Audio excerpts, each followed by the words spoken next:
Okay guys, the chart you're looking at is, I'm going to switch it to YM because YM is on, okay, for some reason I need to, in any case, I'll switch this chart to YM, but you can see my dome is YM. It's the YM contract, and I ended up shorting again, okay. Previous video I shorted in this area, okay. Got out partially around this area and that area. When your analysis is telling you that the market's going to reverse or it's weak, you don't just give up, but you do take each trade in stride and manage it accordingly. So in the prior trade, I got out here, and then I got out when I saw this buying come in. Now I'm saying I still see the weakness in my analysis, but I saw another trade opportunity. This time I'm giving it a shot in YM. NQ is really the weakest today, so that's what I should have been focusing on. Now I'm going to switch this chart to YM as soon as some of this volatility slows down, and I can, because I don't want to overload. Okay, I'm going to overload my PC during this high volume period.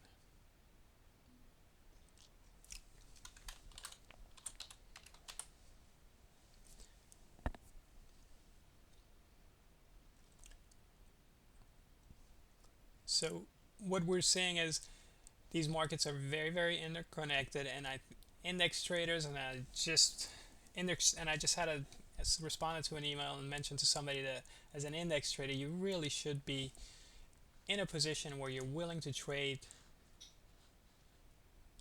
any of these futures when the opportunity presents itself, instead of just limiting yourself to one.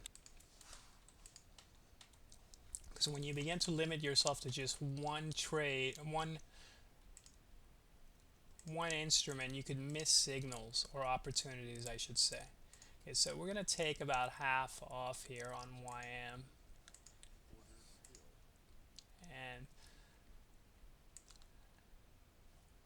go to YM is low tick value, so I went down just to cover a little bit lower than break even, and then just let the remaining go. Cash is closing, that's fine. We're trading futures, so we're gonna let it.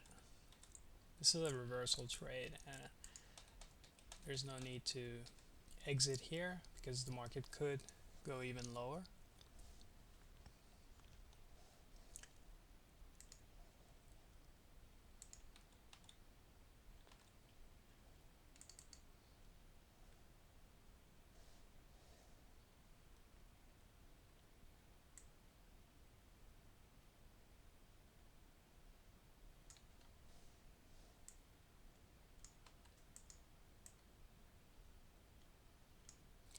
So whenever I see momentum pausing,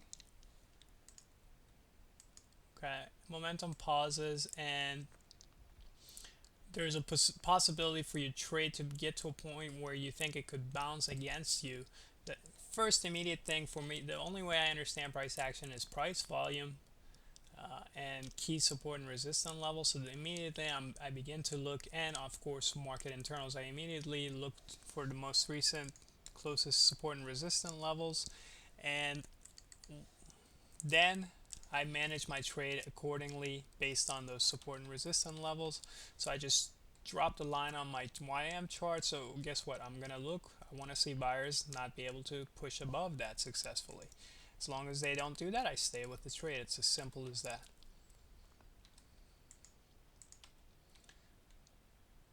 The key is to understand your market. To understand, now I do it this using what I just described. For you, it could be based on your indicators. It could be based. It doesn't matter. It's just a way. It's just what's important is for you to have a way to gain information so you could understand what's going on in price action. And if your method is a method that you can count on and you're confident in it, then stick with it. If it's something that you feel that you can't count on it, then it's time to move or improve. Improve it or move to a different method. The goal is to be able to read these charts in the same manner as if you were reading a book. Okay, chart reading is just another think of it as a foreign language that you're learning.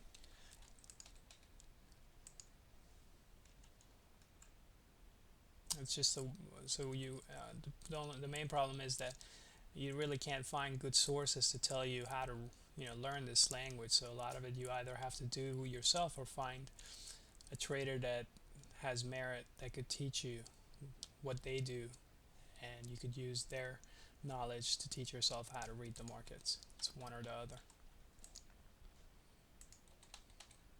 This market, every time we try to sell off, buyers keep coming in. So again, I'm seeing buyers coming in on high volume, and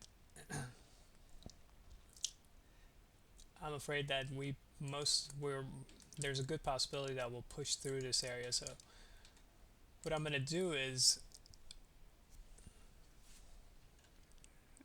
the interesting thing I just realized, but like I said, if what I'm going to do is most likely get out of this trade. What I just realized is that for some odd reason, the alert on my platform signaled the market, the cash close of it much earlier than, in fact, it's not even, we're just getting to the cash close right now. And that's kind of odd. I'm not sure why I did that. We'll have to check that after the trading day is complete.